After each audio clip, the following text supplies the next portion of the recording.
നമസ്കാരം. ഇന്ന് നമ്മൾ ഡിഫൻസ് ലോകത്തെ പിടിച്ചുകുലുക്കുന്ന പശ്ചാത്യ മാധ്യമങ്ങളുടെ ഉറക്കം കെടുത്തുന്ന ഒരു വലിയ വാർത്തയെയാണ് വിശകലനം ചെയ്യാൻ പോകുന്നത്.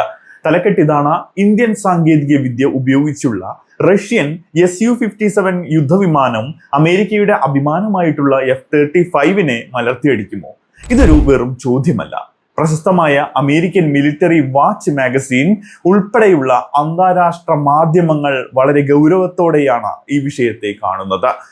റഷ്യയുടെ 5ാം തലമുറ യുദ്ധവിമാനമായിട്ടുള്ള സുഖോയ് 57 ഇന്ത്യ വികസിപ്പിച്ചെടുത്ത അത്യാധുനിക എവിയോണിക്സും നമ്മൾ സ്വന്തമായിട്ടുണ്ടാക്കിയ വിരൂഭാഷ റഡാറും ഘടിപ്പിച്ചു കഴിഞ്ഞാൽ അത് ആകാശത്തിലെ ഏറ്റവും അപകടകാരിയായിട്ടുള്ള വേട്ടക്കാരനായി മാറുമെന്നാണ് റിപ്പോർട്ടുകൾ പറയുന്നത്. എന്താണ് ഇതിന് പിന്നിലെ സത്യം?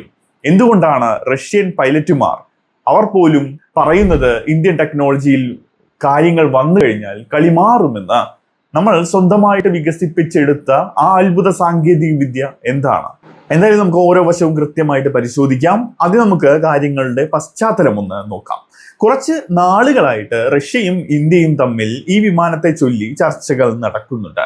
പണ്ട് നമ്മൾ FGFA എന്നൊരു പദ്ധതിയിൽ ഒരുമിച്ചുണ്ടായിരുന്നു. എന്നാൽ റഷ്യൻ വിമാനത്തിന്റെ എഞ്ചിനിലും റഡാറിലും തൃപ്തിയില്ലാതെ ഇന്ത്യ അതിൽ നിന്ന് പിന്മാറിയിരുന്നു. എന്നാൽ ഇപ്പോൾ ചിത്രം മാറിയിരിക്കുകയാണ്. എയർ മാർഷൽ ആയിട്ടുള്ള അനിൽ ചോപ്രയെ പോലുള്ളവർ, വിദഗ്ധരായിട്ടുള്ളവർ പറയുന്നത് റഷ്യ ഇപ്പോൾ ഇന്ത്യക്ക് മുന്നിൽ വെച്ചിരിക്കുന്നത് മദർ ഓഫ് ഓൾ ഓഫേഴ്സ് ആണ് എന്നാണ്. എന്താണ് ഈ ഓഫർ എന്ന് നോക്കണം. റഷ്യ പറയുന്നത്, ഞങ്ങളുടെ ഏറ്റവും മികച്ച വിമാനമായിട്ടുള്ള Su-57 ശരീരം നിങ്ങൾക്ക് തരാം, അതിനുള്ളിൽ എഞ്ചിനും ഞങ്ങൾ വെച്ച് തരും. പക്ഷേ യുദ്ധം ജയിക്കാൻ വേണ്ട ഏറ്റവും പ്രധാനപ്പെട്ട കാര്യങ്ങൾ, അതായത് റഡാർ, സെൻസറുകൾ, കമ്പ്യൂട്ടറുകൾ, മിസൈലുകൾ, ഇതെല്ലാം ഇന്ത്യക്ക് തീരുമാനിക്കാം. ഇതൊരു സാധാരണ സംഭവിക്കുന്ന കാര്യമൊന്നുമല്ല. ഉദാഹരണത്തിന്, നമ്മൾ ഫ്രാൻസിൽ നിന്ന് റാഫേൽ വാങ്ങിയപ്പോൾ അതിന്റെ സോഫ്റ്റ്വെയറിലോ കോഡിലോ തൊടാൻ അവർ നമ്മളെ സമ്മതിച്ചിട്ടുണ്ടായിരുന്നില്ല. അങ്ങനെ ഒരു കാര്യം നമുക്ക് മുമ്പത്തെ ഒരു രീതിയുണ്ട്. അമേരിക്ക F-37 ആർക്ക് വിറ്റാലും അതിന്റെ പൂർണ്ണ നിയന്ത്രണം അമേരിക്കയ്ക്ക് തന്നെയായിരുന്നു. ഇവിടെ റഷ്യ പറയുന്നത് നിങ്ങളുടെ വിമാനം നിങ്ങളുടെ ഇഷ്ടം എന്നാണ്. എന്തുകൊണ്ടാണ് റഷ്യ ഇങ്ങനെ ഒരു വിട്ടുവീഴ്ചയ്ക്ക് തയ്യാറായത്? കാരണം ലളിതമാണ്. ഇന്ത്യ കഴിഞ്ഞ കുറച്ച് വർഷങ്ങൾ കൊണ്ട് ഇലക്ട്രോണിക്സ് യുദ്ധമുറയിൽ കൈവരിച്ചിട്ടുള്ളൊരു നേട്ടം അത് റഷ്യക്ക് പോലും അത്ഭുതമാണ്. ആ നേട്ടത്തിന്റെ പേരാണ് ഗാലിയം നൈട്രൈഡ് എന്ന്. ഇവിടെയാണ് കഥയിലെ ട്വിസ്റ്റ്. എന്താണ് ഈ ഗാലിയം നൈട്രൈഡ് അഥവാ GaN? ഇതൊരു സെമി കണ്ടക്ടർ ചിപ്പാണ്. 2016 റാഫേൽ കരാറിന്റെ സമയത്ത് ഇന്ത്യ ഫ്രാൻസിനോട് ഒരു കാര്യം ആവശ്യപ്പെട്ടിരുന്നു. അതായത്, ഞങ്ങൾക്ക് നിങ്ങളുടെ അത്യാധുനിക ഗാലിയം നൈട്രൈഡ് ടെക്നോളജി കൈമാറണം. അന്ന് ഫ്രാൻസ് നോ പറഞ്ഞത് ഇന്ത്യക്ക് ഒരു വാശിയായി മാറി. നമ്മുടെ DRDO, അതായത് ഡിഫൻസ് ടീമൊക്കെ, ശാസ്ത്രജ്ഞർ ഇതൊരു വെല്ലുവിളിയായിട്ട് ഏറ്റെടുത്തു. ഹൈദരാബാദിലെയും ഡൽഹിയിലെയും ലാബുകളിൽ അവർ രാപ്പകലില്ലാതെ പണിയെടുത്തു. 2023 ആയപ്പോഴേക്കും ലോകം ഞെട്ടിക്കുന്ന ഒരു വാർത്ത പുറത്തു വന്നു. ഇന്ത്യ സ്വന്തമായിട്ട് ഗാലിയം നൈട്രൈഡ് ചിപ്പുകൾ വികസിപ്പിച്ചെടുത്തു എന്നായിരുന്നു അത്. ഇതിന്റെ പ്രത്യേകത എന്താണെന്ന് ലളിതമായിട്ട് പറയാം. സാധാരണ റഡാറുകൾ ഉപയോഗിക്കുന്നത് സിലിക്കൺ അല്ലെങ്കിൽ ഗാലിയം ആർഡിനൈസ് ചിപ്പുകളാണ്. ഇവ പെട്ടെന്ന് ചൂടാകും, പവർ കുറവാണ്. എന്നാൽ ഗാലിയം നൈട്രൈഡ് അങ്ങനെയല്ല. ശരിക്കും പറഞ്ഞു അതിന് ഹൈ പവർ ആണ്. ഇതിന് 10 മടങ്ങ് കൂടുതൽ വോൾട്ടേജ് താങ്ങാൻ കഴിയും.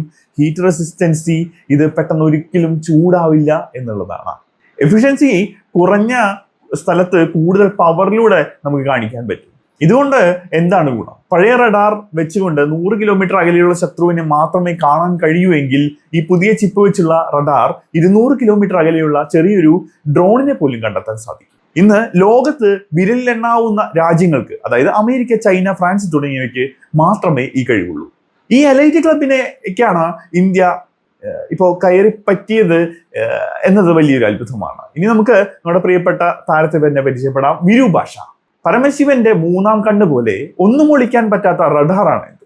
നമ്മുടെ സുഖോയ് 30 വിമാനങ്ങളെ അപ്ഗ്രേഡ് ചെയ്യാൻ വേണ്ടിയിട്ടാണ് ഇത് പ്രധാനമായിട്ടും നിർമ്മിച്ചിട്ടുള്ളത്. ഇതിന്റെ ശക്തി മനസ്സിലാക്കാനായിട്ട് നമുക്കൊരു കണക്ക് നോക്കാം. റഡാറുകളുടെ ശക്തി അളക്കുന്നത് അതിലെ ചെറിയ ആന്റിനകളുടെ, അതായത് ട്രാൻസ്മിറ്റർ റിസീവ് മോഡ്യൂൾസിന്റെ എണ്ണം നോക്കിയാണ്. നമ്മുടെ റാഫേൽ വിമാനത്തിലുള്ളത് ഏകദേശം 1200 TRM മോഡ്യൂളുകളാണ്. അമേരിക്കയുടെ അഭിമാനമായിട്ടുള്ള F-37 ഉള്ളത് ഏകദേശം 1600-ലധികം മോഡ്യൂളുകളാണ്. റഷ്യയുടെ Su-57 ഉള്ളത് ഏകദേശം 1500 മോഡ്യൂളുകളുമാണ്. എന്നാൽ ഇന്ത്യ നിർമ്മിക്കുന്ന വിരൂപാക്ഷ റഡാറിൽ ഉപയോഗിക്കാൻ പോകുന്നത് 2400-ലധികം TRM മോഡ്യൂളുകളാണ്. അതായത് ഹാർഡ്വെയർ കപ്പാസിറ്റിയിൽ F-37-നേക്കാളും റാഫേലിനേക്കാളും പവർഫുൾ ആണ് നമ്മുടെ വിരൂപാക്ഷ. ഇതിനെ ഒരേ സമയം ആകാശത്തുള്ള 64 മുതൽ 100 വരെ ലക്ഷ്യങ്ങളെ ട്രാക്ക് ചെയ്യാനായിട്ട് സാധിക്കും. 300 മുതൽ 400 കിലോമീറ്റർ അകലെയുള്ള ശത്രുവിനെ വരെ ലോക്ക് ചെയ്യാൻ ഇതിന് കഴിയും. പാശ്ചാത്യ മാധ്യമങ്ങൾ ഭയപ്പെടുന്നതും ഇത് തന്നെയാണ്. റഷ്യയുടെ Su-57 ഒരു മികച്ച വിമാനമാണ്, പക്ഷേ അതിന്റെ റഡാർ അത്ര പോരാ എന്ന് തന്നെ പറയാം. ആ വിമാനത്തിൽ ഇന്ത്യയുടെ ഈ വിരൂപാക്ഷ റഡാർ വെച്ച് കഴിഞ്ഞാൽ അത് ആകാശത്തെ അജയനായ പോരാളിയായി മാറും. ഇനി നമുക്ക് ഏറ്റവും പ്രിയപ്പെട്ട ചോദ്യത്തിലേക്ക് തന്നെ വരാം. ആകാശത്ത് വെച്ച് ഒരു F-37-ഉം ഇന്ത്യൻ സാങ്കേതികവിദ്യയുള്ള Su-57-ഉം ഏറ്റുമുട്ടിയാൽ എന്താണ് സംഭവിക്കുക? ഇവിടെ F-37 ആണ് മുന്നിൽ നിൽക്കുന്നത്. റഡാറിൽ പെടാതെ പറക്കാനുള്ള കഴിവ് F-37 വളരെ കുറവാണ്. Su-57 അത്ര വലിയ സ്റ്റെൽത്ത് വിമാനമല്ല. പക്ഷേ ഇന്ത്യയുടെ പുതിയ റഡാറുകൾ സ്റ്റെൽത്ത് വിമാനങ്ങളെ പോലും കണ്ടെത്താൻ സാധിക്കുന്ന ആന്റി സ്റ്റെൽത്ത് കഴിവുണ്ടെന്ന് പറയുന്നു. അതുകൊണ്ട് F-37-ൽ ഒളിച്ചിരിക്കാൻ പ്രയാസമായിരിക്കും. അതുപോലെ വിമാനം തിരിക്കാനും മറിക്കാനുമുള്ള കഴിവ് ഇതിൽ പ്രധാനപ്പെട്ടതാണ്. ഇതിൽ Su-57 ആണ് രാജാവ്. 3D ത്രസ്റ്റ് വെക്ടറിംഗ് ഉള്ളത് കൊണ്ട് ആകാശത്ത് എങ്ങനെ വേണമെങ്കിലും ഡാൻസ് കളിക്കാൻ Su-57 പറ്റും. F-37 അത്രയ്ക്ക് വഴക്കമില്ല. അടുത്തു വെച്ചാണ് യുദ്ധമെങ്കിൽ Su-57 ജയിക്കും. നെറ്റ്വർക്ക് സെൻട്രിങ് വെൽഫെയർ നോക്കുകയാണെങ്കിൽ ഇവിടെ F-35-ന് അതിന്റെ യഥാർത്ഥ ശക്തി കാണിക്കാൻ പറ്റും. അത് വെറും ഒരു വിമാനമല്ല, പറക്കുന്ന ഒരു സൂപ്പർ കമ്പ്യൂട്ടർ ആണെന്ന് പറയാം. സാറ്റലൈറ്റ് കപ്പലും മറ്റ് വിമാനങ്ങളുമായി കണക്ട് ചെയ്ത് അത് യുദ്ധം ചെയ്യുന്നുണ്ട്. റഷ്യ ഇതിൽ പിന്നിലായിരുന്നു. എന്നാൽ ഇന്ത്യയുടെ സോഫ്റ്റ്വെയർ എഞ്ചിനീയറിംഗ് കഴിവും മിഷൻ കമ്പ്യൂട്ടറുകളും Su-57-ലേക്ക് വന്നു കഴിഞ്ഞു കഴിഞ്ഞാൽ ഈ കുറവ് പരിഹരിക്കാൻ നമുക്ക് സാധിക്കും. അതുകൊണ്ട് പാശ്ചാത്യ അനലിസ്റ്റുകൾ പറയുന്നത് മികച്ച എയറോഡൈനാമിക്സ് ഉള്ള റഷ്യൻ ശരീരവും അതിബുദ്ധിമാനായിട്ടുള്ള ഇന്ത്യൻ തലച്ചോറും ചേർന്ന് കഴിഞ്ഞാൽ F-37 അതൊരു കനത്ത വെല്ലുവിളിയായിരിക്കും. അവസാനമായിട്ട് ഇതുകൊണ്ട് ഇന്ത്യക്ക് എന്ത് നേട്ടമെന്ന് പറയാം. നമ്മുടെ അതിർത്തിയിൽ ചൈന അവരുടെ J-20 എന്ന യുദ്ധവിമാനം 5ാം തലമുറ വിമാനം കൊണ്ടുവരുമ്പോൾ പാകിസ്ഥാൻ ചൈനയുടെ J-31 വാങ്ങാൻ ശ്രമിക്കുമ്പോൾ ഇതിനെ നേരിടാൻ നമുക്ക് പഴയ സുഖോയ് മാത്രം പോരാ. ഇന്ത്യ സ്വന്തമായിട്ട് AMC advanced medium Kombat aircraft ഉണ്ടെങ്കിലും അത് വരാൻ ഇനിയും 10 വർഷം എടുക്കും. അപ്പോൾ ആ വിടവ് നികത്താൻ ഇത്തരം ഒരു സൂപ്പർ സുഖോയ് അല്ലെങ്കിൽ ഇന്ത്യൻ Su-57 അത്യാവശ്യമാണ്. ഇത് വെറും ഒരു ആയുധ കച്ചവടമല്ല, ഇന്ത്യയുടെ ആത്മവിശ്വാസത്തിന്റെ കഥ തന്നെയാണ്. 2016-ൽ ടെക്നോളജി ചോദിച്ചപ്പോൾ ഇല്ല എന്ന് പറഞ്ഞവരോട് 2023-ൽ ഞങ്ങൾ അത് സ്വന്തമായി ഉണ്ടാക്കിയെന്ന് കാണിച്ചു കൊടുത്ത കഥ. 2026-ഓടെ വിരൂപാക്ഷ റഡാർ നമ്മുടെ വിമാനങ്ങളിൽ കയറി തുടങ്ങുമെന്നതാണ് യാഥാർത്ഥ്യം.